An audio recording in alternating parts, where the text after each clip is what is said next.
Hello everyone, welcome to ISL Base. I am A. Khan and in today's economic concept class we are going to understand what is capital market. Capital market financial market का एक important component है।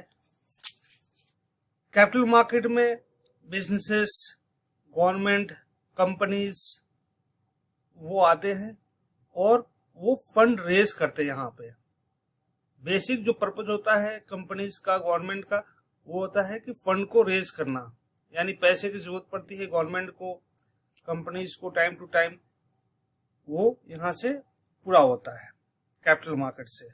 लेकिन investor जो है, investor को अपना benefit होता है। इन्वेस्टर इन्वेस्ट करते हैं, अपने पोर्टफोलियो को डाइवर्सिफाई करते हैं, अलग अलग कंपनीज में इन्वेस्ट करते हैं, गवर्नमेंट सिक्योरिटीज में इन्वेस्ट करते हैं, बॉन्ड मार्केट में इन्वेस्ट करते हैं, तो उन्हें भी डाइवर्सिफिकेशन मिलता है। डाइवर्सिफिकेशन मतलब होता है अलग अलग जगह इन्वेस्ट करने को कहते हैं डाइवर्सिफाई करना। ये कहा जाता है, कहावत है कि do not put your all the eggs in one basket. सारे अंडे को एक बास्केट में नहीं रखना चाहिए, ये इन्वेस्टमेंट में कहावत। इसलिए डाइवर्सिफिकेशन का मौका मिलता है इन्वेस्टर्स को। कैपिटल मार्केट में हम देखते हैं कि इसके बहुत सारे बेनिफिट है। नंबर 1 बेनिफिट है कैपिटल फॉर्मेशन। यहाँ पे कैपिटल फॉर्मेशन करने का मौका मिलता है गवर्नमेंट को, कंपनीज को। अपने जरूरत के मुताबिक वो पैसे रेज करते हैं, वो भी लॉन्ग टर्म के लिए रेज करते हैं। मनी मार्केट जो होता है वो शॉर्ट टर्म के लिए होता है, लेकिन कैपिटल मार्केट लॉन्ग टर्म के लिए होता है। तो कैपिटल फॉर्मेशन यहाँ पे होता है। नंबर 2 है इन्वेस्टमेंट अपॉर्चुनिटी मिलता है, यानी इन्वेस्टर जो होते हैं उनको एक अच्छा प्लेटफॉर्म मिलता है जहाँ पे वो पैसे अलग अलग जगह पे लगा सकते हैं। वो शेयर चाहे तो शेयर खरीदे, वो बॉन्ड चाहे तो बॉन्ड खरीदे, वो गवर्नमेंट सिक्योरिटीज, अलग अलग सिक्योरिटीज है, वो चाहे तो गवर्नमेंट सिक्योरिटीज खरीदे, म्यूचुअल फंड में इन्वेस्ट करें, ETF में इन्वेस्ट करें, एक्सचेंज ट्रेडेड फंड्स में। प्राइस डिस्कवरी का मौका मिलता है शेयर मार्केट में, यानी कैपिटल मार्केट में प्राइस डिस्कवरी होता है। ये भी बहुत इंपॉर्टेंट कंसेप्ट है, प्राइस डिस्कवरी। प्राइस डिस्कवरी का मतलब ये होता है कि शेयर लिस्ट होती है स्टॉक एक्सचेंज में, उसमें क्या होता है कि नेचुरली वो खरीदे बेचे जाते हैं, यानी कि जो इन्वेस्टर है वो शेयर को खरीदता है, वो उसको बेचता है, और वो नेचुरल फ्लो में चलता है। जब इन्वेस्टर को लगता है कि मार्केट बढ़ने वाली है तो वो शेयर को खरीद लेता है, जब उसको लगता है कि मार्केट घटने वाली है तो शेयर को बेच देता है। इस हिसाब से शेयर नेचुरली घटता या बढ़ता है, उसको कहते हैं प्राइस डिस्कवरी। कैपिटल मार्केट में लिक्विडिटी की अगर जरूरत है तो ये लिक्विडिटी को बढ़ाती है। इसको कैसे देखते हैं हम लिक्विडिटी को? लिक्विडिटी को देखने का मतलब ये हो गया कि जब जब हमें पैसे की जरूरत पड़ती है, मान लो कि हमने शेयर मार्केट में इन्वेस्ट कर रखा है, शेयर खरीद रखा है, रिलायंस का या टाटा का शेयर खरीद रखा है, जब मुझे जरूरत पड़ेगा मैं उसको सेल कर दूंगा।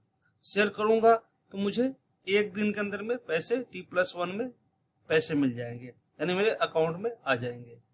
तो ये होता है लिक्विडिटी, यानी जब जरूरत पड़ा आपने तो उसको, आपको जब पैसे की जरूरत पड़ती है तो आप उसको इजिली खरीद सकते हैं, बेच सकते हैं। प्रॉपर्टी में ऐसा नहीं होता है। प्रॉपर्टी में होता है कि आपको टाइम लगता है, तुरंत इमीडिएटली आप अगर बेचने जाएंगे तो आपको सेम प्राइस पे नहीं बिकेगा, बहुत कम प्राइस पे बिकेगा।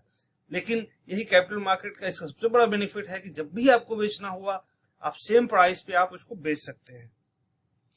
रिस्क डाइवर्सिफिकेशन भी एक इसका बेनिफिट है कि आप रिस्क को डाइवर्सिफाई कर सकते हैं, यानी कि आप शेयर में इन्वेस्ट करिए। शेयर में भी बहुत सारी कंपनीज हैं, ब्लू चिप कंपनीज हैं, मिड चिप कंपनीज हैं, उसमें आप इन्वेस्ट करिए। स्मॉल कैप कंपनीज हैं, उसके अलग अलग फीचर हैं, वो हम समझेंगे बाद में। तो आप अलग अलग कंपनीज में इन्वेस्ट कर सकते हैं, आप अलग अलग एसेट्स में इन्वेस्ट कर सकते हैं, शेयर में, म्यूचुअल फंड में, बॉन्ड में इन्वेस्ट कर सकते हैं। तो कई तरीके से जो कैपिटल मार्केट है वो इन्वेस्टर और जो बॉरोवर होते हैं, गवर्नमेंट या कॉर्पोरेट होते हैं, उनको बेनिफिट करते हैं। See some of the differences between money market and capital market.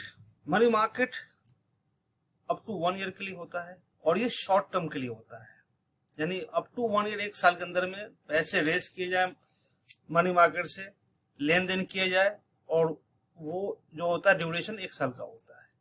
लेकिन जो कैपिटल मार्केट है उसका ड्यूरेशन मीडियम या लॉन्ग टर्म का होता है, यानी 5 साल का या 5 साल से ज्यादा का होता है। 3 से 5 साल या 5 साल से ज्यादा होता है वो कैपिटल मार्केट कहलाता है। जो types of instrument in what, money market में generally promissory notes, bills of exchange, commercial paper, T bills, call money, इसका यूज होता है। लेकिन कैपिटल मार्केट में shares, debenture, bond, preference share, इनका यूज होता है। ये इंस्ट्रूमेंट होते हैं इनके।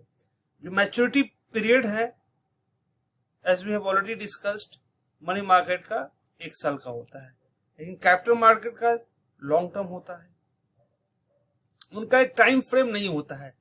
कैपिटल मार्केट में आप 3 साल, 5 साल, 10 साल, 20 साल के लिए भी इन्वेस्ट कर सकते हो या उससे ज्यादा कर सकते हो। जब चाहो तब खरीदो, जब चाहो तब बेचो, लेकिन पर्पज उसका लॉन्ग टर्म होता है। रिस्क फैक्टर, क्योंकि जो मनी मार्केट है वो बहुत ही ज्यादा लिक्विड होता है, यानी कभी भी खरीद सकते हो, कभी बेच सकते हो, तो उसमें रिस्क बहुत कम होता है, लो रिस्क होता है।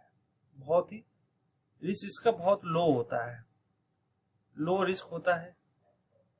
लेकिन वही जो कैपिटल मार्केट है उनका रिस्क बहुत ज्यादा हाई होता है as compare to money market. इनको रिस्की कहा जाता है कैपिटल मार्केट को, क्योंकि शेयर मार्केट में अगर आप इन्वेस्ट कर रहे हैं तो हो सकता है कि 15 to 20% भी दे दे 5 साल में, और ये भी हो सकता है कि वो 2%, 3%, 5%, 8%, 9% भी दे। कई बार तो 1 साल के अंदर में कर रहे हैं तो वो माइनस में भी चले जाते हैं। तो शेयर मार्केट में, कैपिटल मार्केट में रिस्की है, लेकिन जो मनी मार्केट है वो कम रिस्क है। रेट ऑफ रिटर्न, जहां पे रिस्क कम है वहां पे रिटर्न भी कम होगा, तो इसके जो रिटर्न है मनी मार्केट के कम है। क्योंकि कैपिटल मार्केट हाई रिस्क की है तो उसमें रिटर्न भी बहुत ज्यादा होता है, बहुत हाई रिटर्न इसमें है। इसमें 20%, 25% CAGR कंपाउंड इंटरेस्ट के रेट से पैसे इंक्रीज होते हैं, उससे ज्यादा भी होता है। Thanks for watching. We will shortly meet with our next economic key concept topic. Please like, share and subscribe our channel. If you have any query, you can ask in the comment section or send us message on WhatsApp number given on the screen.